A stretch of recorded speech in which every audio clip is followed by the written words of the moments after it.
Yo, peace and blessings, my people. Peace and blessings. It's your brother Samuel. I got a little call today, man, but it is what it is. We'll just keep on moving, keep on pushing no matter what. Today, I'm going to be talking about how you need to always be conscious and aware, be sober and vigilant, because you will notice throughout times in your journey, you will get periods of discouragement. You will get periods where you feel low. You will get periods where, you know, you're questioning your purpose, you're questioning God's will, you're questioning like which direction to take in life. You know, you're questioning your position in this world. You know what I'm saying? And you know, every man will experience this. I don't care who you are. Like, all men will experience this at some point. Like, because, you know, this is if you're not questioning these things, if you're not constantly asking these questions, then that shows you that you're probably not on the right path. Because any man that's like always striving for growth or trying to be better within himself and trying to please the Most High God is constantly going to need a process of renewal. You know, he's always trying to renew his mind. So as a result, you're always going to be questioning the journey and the path to make sure that, you know, you're going in the right direction. You know what I'm saying? Like, and if you're not doing that, then that's going to raise concerns. You know what I mean? So, but like, it's important to realize that through that, like, that is part of the process, that is part of the journey. You know what I'm saying? That's why you have to love the process. You have to enjoy the pain and suffering sometimes. You know what I'm saying? And it's kind of like, you know, I know Jesus said, like, those who endure to the end, the same shall be saved. But we can also take from that like a metaphorical kind of understanding in it, in the sense that, like, you know, if you endure the pain, if you endure the process of your destination and where you're trying to get to, or, you know, where God's taking you, then through that you'll be able to, you know, have a better peace of mind. You'll be able to always maintain a certain level of clarity, a certain level of you know, of joy, even through the tough times. You know what I'm saying? If you can take on that mindset, then the more can be thrown at you. You know, the word says, as much is given, much is required. So, you know, you need to be able to handle the suffering in order to receive the blessings. Let me say that again. You need to be able to handle suffering in order to receive the blessings. Because God can't put you in certain positions if he knows that you haven't got the mental grit yet. You know, you haven't got the capacity. It's not because God's holding you back, but God's timing is perfect. And even though it can seem sometimes like we're waiting for a long time in these seasons, you know, it takes many seasons for us to be purified, for us to grow, for us to, you know, gain skills that actually last. You know, and like I'm saying, in these seasons, it's important not to be discouraged. And this is the reason it's so important to enjoy the process, because when you become discouraged, that's the prime time for the enemy then to come in and seek to steal, kill and destroy. You know what I'm saying? And if this is why you always got to lean on God, even in the suffering, even in the hard times, because if you don't, like, you're giving the enemy a foothold. You're not being sober and vigilant of your own thoughts, of your own consciousness, and as a result, the enemy can come in and slip in and just whisper something like, you know, you're not in the right place, you're not doing what you're supposed to be doing. He can kind of pervert your sound reasoning and sound judgment of where you're at, and then pervert it and make you feel like in a place, in a lowly place. And when you're in that lowly place, when you're in that depressed state, you know, not a state of actually sitting there curiously pondering on what's the right decisions to make. When you're in that state of depression and your spirit feels kind of like there's a gap, or there's something missing, or there's, like, you know, your spirit is kind of torn, then that's the perfect opportunity for the devil to come in and allow you to slip into sin. You know what I'm saying? It's the perfect opportunity for your flesh to run back to its old habits, to the things that used to give you joy and pleasure.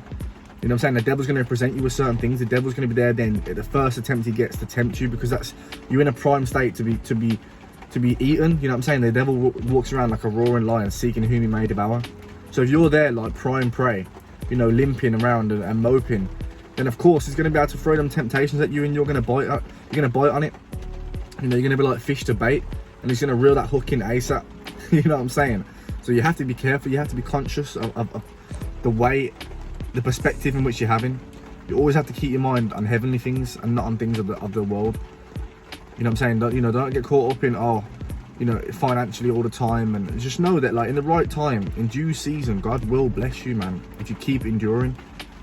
But just the main message of this video is to be conscious of them thoughts and not let the enemy use it as an opportunity to tackle you down, you know, because then that's when he's coming to steal, kill and destroy, to come and steal your blessings. Because of course, like, if you're gonna, as God's taking you through this process, you know, growth involves pain, and if you're not then gonna just take the easy option out and go back to your old self, go back to the old nature, then God's not going to be able to bless that, because then you have fumbled that position. You have proved to him that, okay, you're not ready for that next step. Because if he was ready for that next step, you would have endured.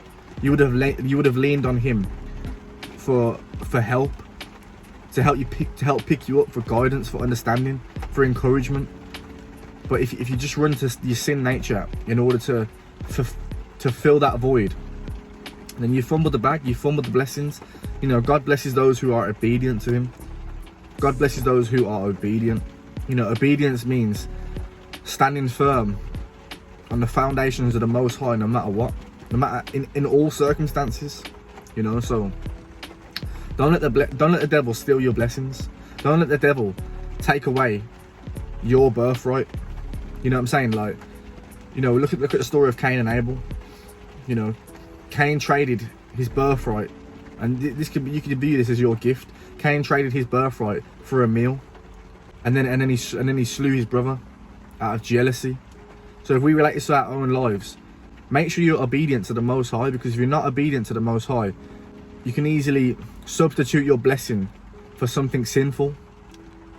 You know, and as a result, when you're seeing other people prosper, and you get that jealousy in your heart, it's leading you further down the path of unrighteousness, further down a path of envy, of strife, and then your heart is then perverted from the nature of God. You know what I'm saying? So don't let the enemy steal your blessings, because within staying obedient, within going through these things that the Most High will teach you, it's going to build character in you, because hard times create strong men. Strong men create good times, and weak men create tough times. You know, you've got to endure. You have to be able to face yourself. You have to be able to face your pain, and just know that you can do all things through Christ who strengthens you. You have to cast all your anxieties and cares on the Most High, because he cares for you. And it's absolutely facts, because as a man in this world, who else do you have other than God? Like, really and truly. Like, of course you've got peers and you've got people that, you know, you can lean on and this kind of thing, and this is great. You know, these are blessings in life. Always talk to people about your problems and this kind of thing. But when it comes really down to it, you know, when you're really going through the rough of it, it's only God that can really bring you through. It's only God that can really show you new revelations and help you and build that character in you, to reveal new levels of hope, new levels of endurance, which is then will open up and allow you to receive more fruits in your life, and then you can be more prosperous. But it's a constant cycle, and it's not just pray in and instantly receive. You know, that's not how God works. God will work in a sense of like, pray, go through the process. You know, God will reveal things in a way that you didn't expect him to, and it might even hurt, but that's part of what you might have prayed for. You might have said, God, help me to increase my faith. And in doing that, God will allow you to be tested. God will allow you to be put through the fire. So then he can see that, okay, are you going to trust him when you're in that fire? And there you go, faith increased and you've got what you prayed for. This is why we have to be conscious about our prayer life. But we have to always be praying, man. We have to always be seeking. Don't let the enemy steal your blessings. 100% it's facts, man. Have a blessed and beautiful day.